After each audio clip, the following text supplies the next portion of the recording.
This is NHTV2, North Haven Government Television, a service of North Haven Community Television. Democracy needs citizens to become ever more informed so that we can advise our elected representatives when they make choices on our behalf or in our name. Now, the League of Women Voters helps its members and also their communities to become better informed about various subjects. One subject many people need more information about is Muslim Americans. For example, I was very surprised to read in the New Haven Register in an op-ed earlier in June, that Muslim Americans were commemorating 9/11 by having a blood drive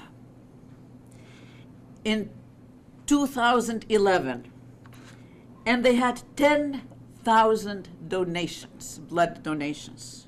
So they did it again in 2012, and this time they had 11,000 blood donations. That's a lot of Americans who got a lot of blood. Now they have decided to make this an annual event, and it's called Muslims for Life. So there is much that we don't know about Muslim Americans, and so we have asked a member of our league to be our guide into the Muslim American community in Greater New Haven. And this guide will be Shahid Abdul Karim, who is community engagement editor for the New Haven Register and also a reporter. Many of you maybe have read his good reports. He is also fire commissioner for Hamden, and he has also been a reporter since 1999 for the Muslim Journal and has been elected to its board. So, Shahid Abdul Karim, please come and tell us about Muslim Americans up close and personal.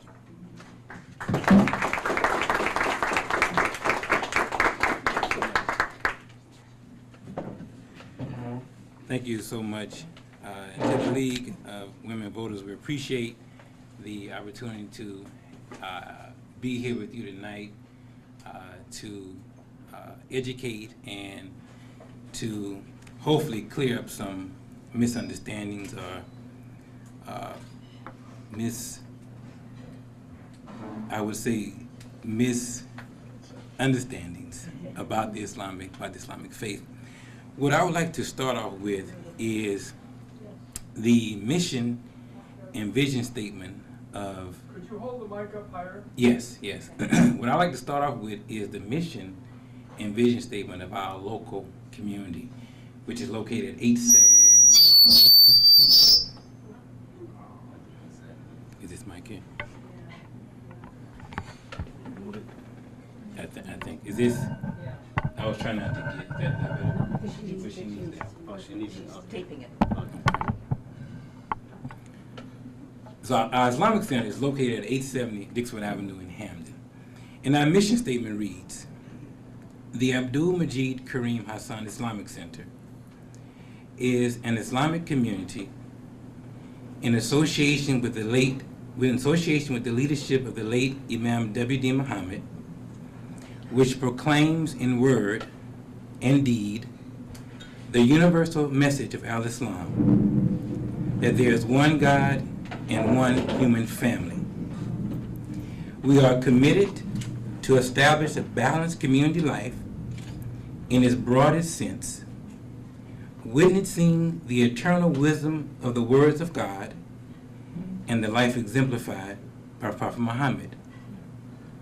We will cultivate the pattern growth of human excellence and good character through building valuable relationships with all God-conscious people. This is our mission statement of our community.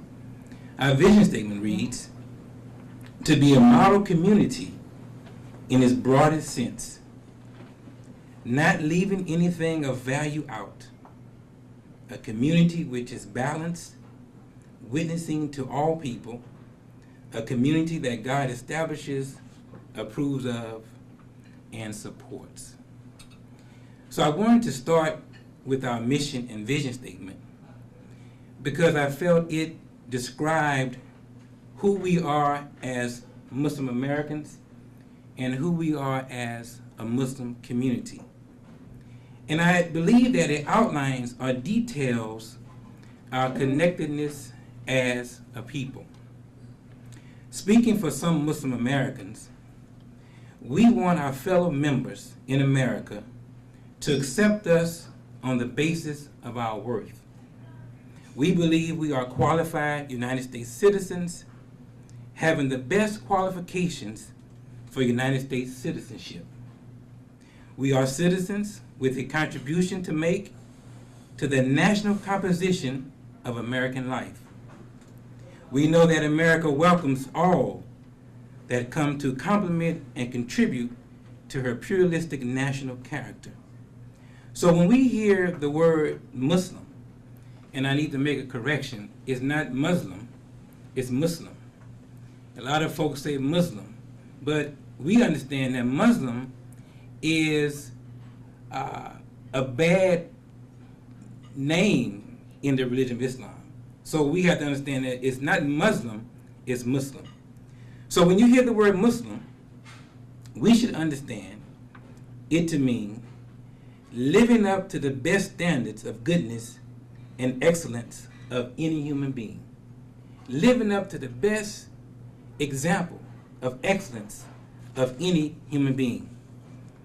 Some in mainstream society paint a negative perception of Islam and Muslim Americans, which I believe is done personally to continue the cycle of inciting fear into the hearts of people and to keep us disconnected as a community. But if I was a bad person or known to have a bad character, or if the League of Women Voters thought that I wanted to commit harm on someone, I'm sure they would not have invited me here tonight. And I'm sure many of you wouldn't have had the courage to come out and hear this message tonight. So look what has happened. We're already breaking down the barriers, the stereotypes of the myth that Muslim Americans, or some Muslim Americans, are terrorists or wish to wage war on the American culture. What is Islam? People ask, what is Islam? What does Islam mean? Islam simply means peace. It's derived from the Arabic root word aslama, which means peace. In Islam, there are 5 pillars that conscious Muslims or believers adhere to. There are 5 pillars in Islam that conscious Muslims or believers adhere to. And we say conscious Muslims because everyone who wears the label Muslim sometimes does not measure up to its claim. Everyone who says that I'm a Muslim, I am a Muslim, I'm practicing the Islamic faith, sometimes does not measure up to its claim. And we have that in our religions. We have some Christians who say they are Christians, but don't do the Christian-like thing. We have people who are Jewish and say, I'm a Jewish. Well, when you look at their actions, it's not of the character of a person, of a Jew. So there's a difference between a Muslim and a conscious Muslim. So when we see those horrible acts committed by those who say they are Muslim, are doing these things in the name of God, we should understand that they are not true Muslims. They are misbelievers or have become misguided and detached from the quintessential pillars of our faith. We have 5 pillars, as I mentioned. And for the sake of time, I'm going to go through the 5 pillars so we'll know what those 5 pillars are. Those 5 pillars are essentially purifying agents for the Muslim or for any human being. Number 1, we have the belief in God and His messenger.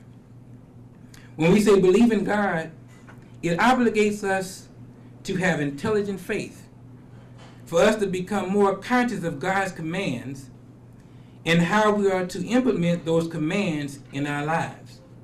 And we implement those commands in our lives by living the way that the Prophet Muhammad demonstrated in his life. Number 2, we have prayer. The Arabic word for prayer is connection. So prayer is really our connection with God to give us the willingness and the ability to follow God's guidance. And through prayer, we maintain our moral code of excellence. It helps build our character, and it helps us to continue to build our spiritual foundation. The next pillar is charity.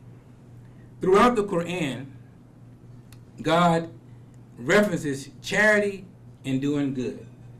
Charity and doing good. And even by God revealing revelation to his human creature, he is exhibiting his mercy and charity on us so we can demonstrate our doing of good to our fellow man. Muhammad the Prophet, the praise and the peace be upon him, said that the upper hand of the giver is more precious than the lower hand of the receiver. The upper hand of the giver is more precious than the lower hand of the receiver. We have fasting, which is the 4th pillar of our faith. Fasting is not new in religion. All religions practices some type of fasting. But the month of Ramadan is dedicated as the month of fasting. Why is the month of Ramadan dedicated as the month of fasting? It's the month that the Quran began to be revealed. Some Muslims miss the whole point of Ramadan because they focus on the fast versus focusing on God's word being revealed to man. So what's the sense in fasting if we're not going to better our character? What's the sense of fasting if we're going to continue to backbite each other? What's the sense of fasting if we're going to continue to lie and cheat, etc.? So fasting for the Muslim is very important. And lastly, we have our pilgrimage to Mecca, our Hajj, and we have some members of our community who are here tonight that have actually made Hajj. And the purpose of Hajj is the unity of humanity. Hajj dispels racism, sexism, and the coming together of all nationalities, ethnic groups, cultures to show the unity of the human family. So this is the basis of our faith. These are the basis of what we believe. Now, before you ask me a question, I'm going to ask you a question. How many of you in this room are struggling with something or have struggled with something before in your life? Please raise your hand. Well, you have a jihad. Jihad simply means an internal struggle. Jihad means not to wage a war on anyone, but the first jihad is waging that war within yourself, within ourselves, to make sure we do what's right. The struggle within ourselves. That's the biggest jihad. To overcome those challenges that we are struggling with so that we can become a better person. That's my presentation for tonight, and I'm open to questions. Yes. I have 2 questions. Okay. The first one I'd like answered before I ask the second. Okay. The first question is, do all Muslims follow the teachings of the Quran? No. No. What percentage of Muslims follow the teachings of the Quran? I don't know the percentage of. Just guess. Again, you have some people who say that they're Muslim and they believe that they're following the Quran and its teachings, so I can't say that they are followers of the Quran. I know that the Quran doesn't teach murder. The Quran doesn't teach killing someone. So if they're doing that, then I can say that percentage of those, that population is not following the Quran. So I understand then that in order to be a Muslim, you do not have to believe in the Quran. Is that correct? You do have to believe in the Quran. You do not have to believe. You should believe in the Quran. Well, but if you should, then presumably Muslims do believe in the Quran. Yes. Okay, now, What about Sharia law, which is taught by the Quran? Now let me go back. As I said before, there are conscious Muslims and unconscious Muslims. There's two types of Muslims. So the conscious Muslim is the one who's following the Quran in its best way. The unconscious Muslim, they can do what they want to do because they're unconscious. You are familiar, of course, I'm sure, with Sharia law. I am. Could you state one or two principles of Sharia law? Sharia law simply means the Quran is God's guidance, and Prophet Muhammad, which is his prophet that we follow. So we have two things. That's the law of Islam: the Quran and Muhammad the prophet. That's Sharia law. As I understand it, of my modest study of the subject, Sharia law involves at least 10 points, Okay. and they're not all really very socially acceptable points. Are you aware of that? Yeah. Some of those things are culture based. So, in other words, some of Sharia law is not really believed. Is that right? Some of the things are culturally based. May I make a suggestion, sir? Sure. You should tell people about that, That's why we're here tonight. because a lot of us don't know it, and we would like to know it. Yes, sir. That's why we're here tonight. Yes, thank you. Thank you. No problem. So I just want to make clear, the Quran and the life of Prophet Muhammad, that's Sharia law. Sorry, could you repeat that? The Quran, God's word, and what God revealed to Muhammad the prophet, that's Sharia law. That's the law. That's the law that we follow. That's Sharia. Sure. I'm coming. Sharia law? One moment, please. I'm coming. Oh, okay, can you read? There you are. Is, It's for recording. I can hear it. is Sharia law embodied in the Quran? Yes. Are the items listed in the Quran which comprise Sharia law? The Quran, yes, it is. Absolutely is. Could you speak to those? Could Yes. you name some of those? I know Yes. you did, but could you do it again? Because it seems to me, what I read about Muslims in other countries, when they emigrate to another country, rather than try to meld into the society that they've moved into, they try to form their own enclaves and try to adopt Sharia law as the highest form of law, not the nation's law that they moved into, but they want to use Sharia law. Are you familiar with those Muslims? Let me give you an example. Thank you.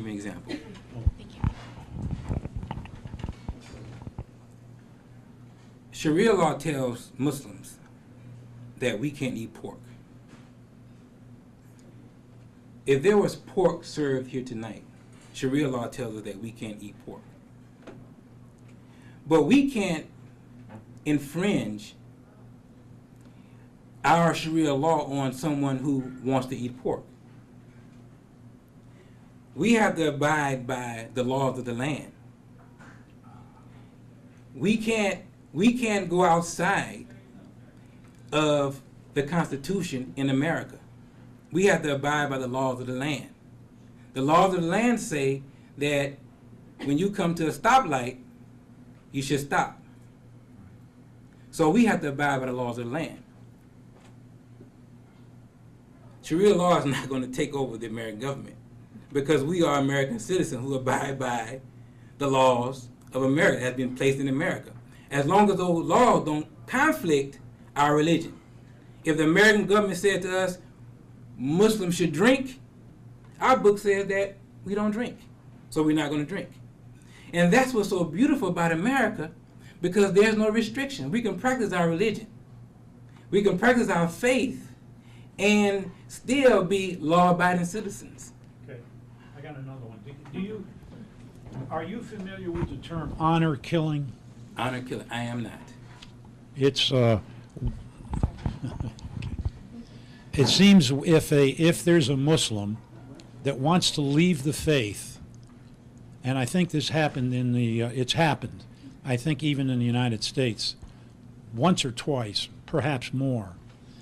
That person is called apostasis or something, and is liable to be killed by the parent. Are you familiar with that? Yeah, Is that part of Sharia law? No, sir. No, sir. That's culturally based. The difference, culture and religion is different. Culture and religion is different. Culture has its place in certain societies, but culture and religion is totally different. So that's not part of Sharia law? No, sir.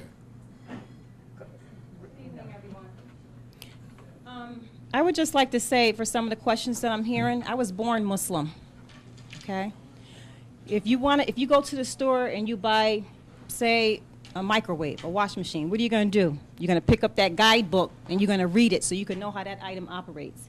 If you want to know Islam, if you want to know about Muslim, you must read the Quran. That is our guide. Once you read the Quran and you know what the Quran says, you can read any other book. I don't care if another Muslim claimed to write it. And you will know by the words in that book what is true and what is untrue. Why? Because you have studied our guide, the Quran. Anybody can be misled. There's so many books out here written with Muslim names, Muslim titles on it, but you won't know what's Islam and what's not Islam if you don't know what our Quran says.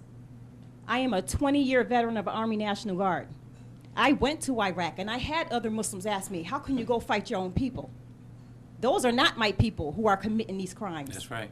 I am a Muslim American. I went to defend my country. Thank you. See, he has a question right here.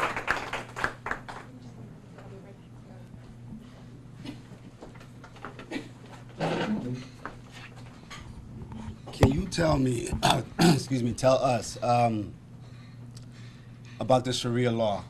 Everybody that talks about the Sharia law, these so-called Muslims that talk about Sharia, Sharia, Sharia, is this Sharia law that they're talking about always Quranically based? No. Say that loud. No. I don't know if everybody heard The Sharia law. question. Did they hear the question?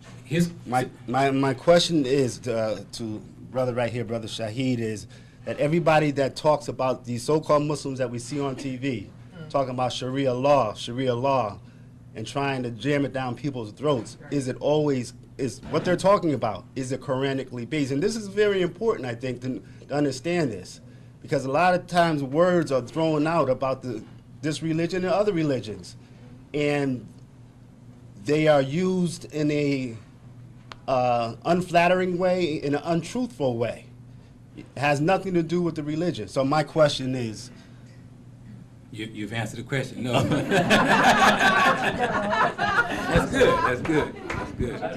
That's good. That's good. That's good. Yes, ma'am. First of all, I would recommend that everybody not only read the Quran, but read the Sirah and the Hadith as well. Yes. The Quran, according to Dr. Bill Warner, is 14% of Islam. There are 91 verses in the Quran stating that Muhammad is the ideal man and to be emulated. We can't really know Muhammad until we've read the Sirah and the Hadith. Right. And there's some pretty frightening stuff in there. I would recommend every one of you read all three of those. You say there's pretty frightening stuff in there? Frightening. Okay. Well, let's take the day that Muhammad sat next to his child bride, Aisha, and watched 800 or so Jewish men beheaded for the simple crime of not accepting Islam, not converting. Mm-hmm. That to me is frightening. Now, which Sirah or which compilation of Hadith have you read or have you studied? Now, there are strong Hadiths and there are weak Hadiths. Mm-hmm. Just like in the Quran. The Arabic is the purest form of the Quran. So we have translations also, different translations that can sometimes miss the mark of the whole, what the Quran is saying. Well, So we just have to be careful with what we read that we may not really understand. English translations, I'm told, tend to be a little bit milder because we don't have the stomachs for the violence. So if you're talking about missing the mark on the mild side, you know, I think that is the case. Okay. But I do want to mention, too, the law of abrogation, or the doctrine of abrogation, which means that latter written verses in the Quran cancel or nullify the earlier ones. And the latter ones were written in Medina, which was a more violent time when jihad was warfare. And that's another thing that I'd like to mention. I understand there is the greater jihad and the lesser jihad. The greater is the internal struggle. The lesser is the violent warfare. However, according to, again, Dr. Bill Warner, who has done a lot of statistical studies on this, 2% of the mentions of jihad, and I can't remember if it's in the entire trilogy or in the Quran, refer to the greater jihad, the internal struggle. The other 98% refer to violent warfare. To me, that says that, you know, to say that it's an internal struggle is a little disingenuous. Let's see. The definition of Islam I had heard was submission as opposed to peace. And violent Muslims, you said, are not true Muslims. Not for a second would I say every Muslim is violent, not even close. Because the punishment for apostasy is death. I mean, yeah, I don't see how you can assume that every Muslim who is born into this would necessarily be comfortable that way. But, and I forget where I was going. Yes, when you say violent Muslims are not true Muslims, the example of Muhammad is so frequently violent, and we're told 91 times in the Quran that that's the example to follow. I don't understand how you can say that that's not the true example. And I guess I've said enough. Thank you. Yeah, please. Have you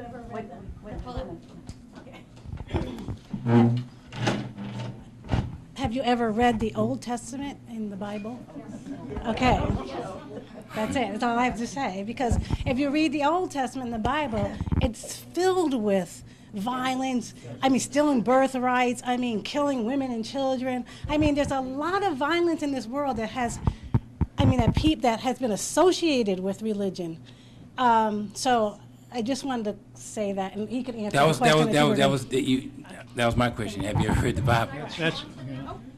That's as much as I like Patricia, that's moral equivalency. That's saying because the Christians did it, it's okay for the Muslims to do it. That's bad thinking. I'm not, did I answer that? I understand what you're saying. I do understand what you're saying. But that's not what I was saying. I was saying that if we try to associate violence only with Islam, then we're making a big mistake. Right. And that's all I'm saying. That when you're making this charge that Muslims are violent because of what this, I don't know who this person is you're reading about, but whoever made those claims, I'm saying you're not looking at the whole picture. That there are instances in religion where violence has been a part of that religion, not only with Christians, Jews, everybody. And I don't believe that individuals, nor the prophet, and then you have to look at when the Quran was revealed during a time when they were at war. The Quran is an historical document. Yeah. So they were at war with Muslims. A lot of people were attacking Muslims to try not to let them express their religion. So some of this is an historical account of what's going on. Not some things were not meant for that specific time, not for all time. So that's what I'm saying. So it does. If you're fighting somebody at that specific time, you're in a process of a war against people for those specific people. It wasn't meant that you were supposed to fight them for forever and ever. So I think that's part of it too. I'm sorry. Yeah. I'm sorry. I have something I interrupted all the time. May I ask a question about the Muslim Americans? I mean, yes. How many are there in the New Haven area? How many in Connecticut? Would you know? There are in Connecticut, I believe there are 36 mosques or Islamic centers in Connecticut that I know of. There are different Muslims from different backgrounds, different cultures, different nationalities. So I do not know the makeup, but I know there's 36 mosques in the greater New Haven, Connecticut, actually. One more question, which I think many people may have, is what about women having to cover their hair? Could you talk about that? Absolutely. Is that necessary? Is that part of... Yeah, absolutely. Absolutely. I would invite my wife to answer that question if she wished to answer that question. Speak loudly because people don't... They turn around because this is being taped. Good evening. First of all, let me make it clear that not only Muslim women cover their hair. If you see women in other biblical aspects, you will notice that they've covered their hair. It's not about disrespecting the woman. It's more so about modesty. When you are covered, there are things about your person that are not revealed.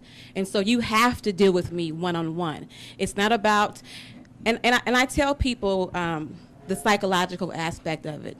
When a woman is being flirtatious with her hair, there are certain pheromones that are exuded. Do we agree about that? Mm-hmm. If I'm speaking to a man, my pheromones are covered up. You have to deal with me one-on-one. So if I'm speaking to you, I'm toning down my beauty. I am being a modest person. It's not because my husband says you must do it. It's because I respect who I am as a woman. It protects me as a woman when I go out in public. It doesn't mean that I look down on women who don't cover their hair. This is something that you have to embrace on your own. And you have to have a certain badge of confidence to be able to go out into a society that says, you have a piece of fabric on your hair, and that bothers me. You have a piece of fabric on your person. Why does that not bother someone when you have a shirt on or when you have a pair of slacks on? But as a woman, when we go outside and we're just covering our hair, that offends some people. So that's just my take on it. Thank you. Thank you. And I see that somebody is not covering all her hair here. I just want to say one thing about that. When you said the women have to cover their hair, in our religion, there's no compulsion in religion. Nobody can make you, God can't even make you do anything. I mean, God suggests some things, you should do this, and maybe you'll be rewarded if you do, but God doesn't try to make us do anything. That's why we have free will. No man or anybody can take that away from you. We have the right to wear whatever we want. God advises us to be modest, and it says to draw your kimar, which is your scarf, what we were talking about earlier, over your bosom. So you're at the time when it was, remember, this is revealed 1,400 years ago. Women could be accosted in the street. I mean, they had no protection. So their protection was to cover themselves up and be recognized as women of God. So that's part of it, was a protection. So it's a sense of modesty, which men are required to also have this modesty so that you don't, so that it's a protection for you. But it is nobody, no man can make you wear a headscarf. That just doesn't, that's not. That's true. Okay, And so then there's some questions over there.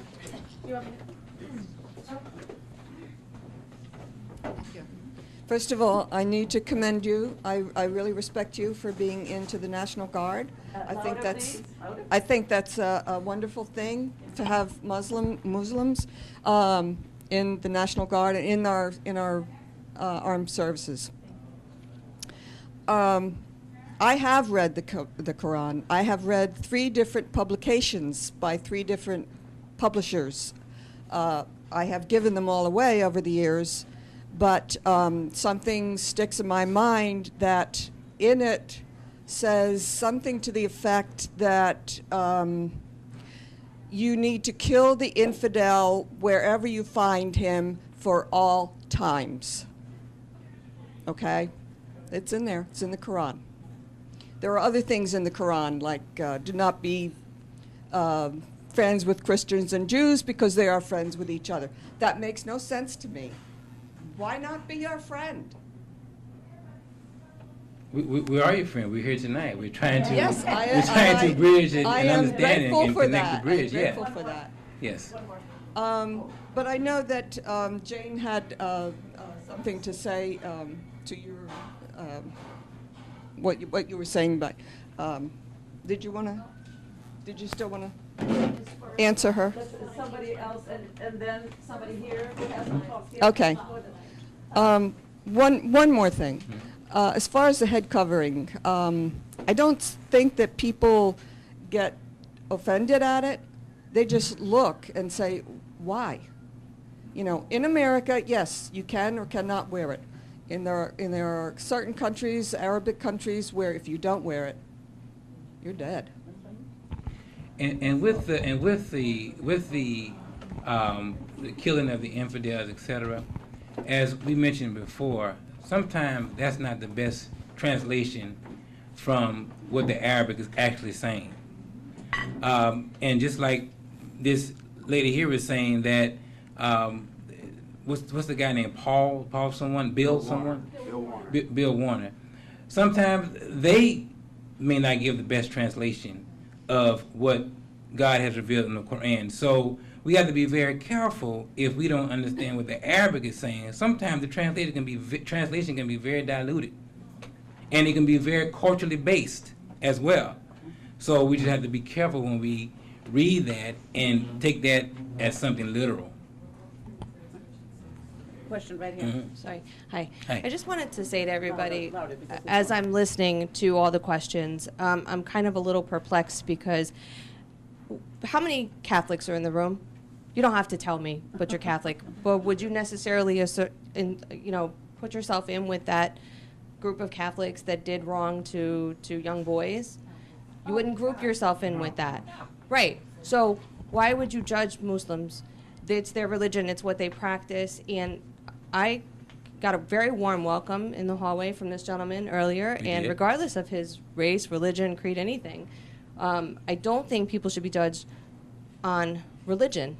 Do it on merit, on how their character is and how they respond to you. And I think this conversation is going way into like a persecution more than a knowledge receiving. If you're interested, then read the Quran, read the religion, and do the homework on it. But don't persecute a group of people for following the religion that they feel is what serves them. And you can't group them in with another group of people that are doing wrong, because every religion has it. And so that's my take. Thank you. Thank you. And, okay, I think we probably, thank you very Yeah, much. thank We you. probably have to finish right here because we still have to continue with a business meeting. So thank you very much. If you would like to stay and talk with Shahid or others, please do. And, but we will be continuing with the business meeting now of the League of Women Voters. Thank you very much for coming.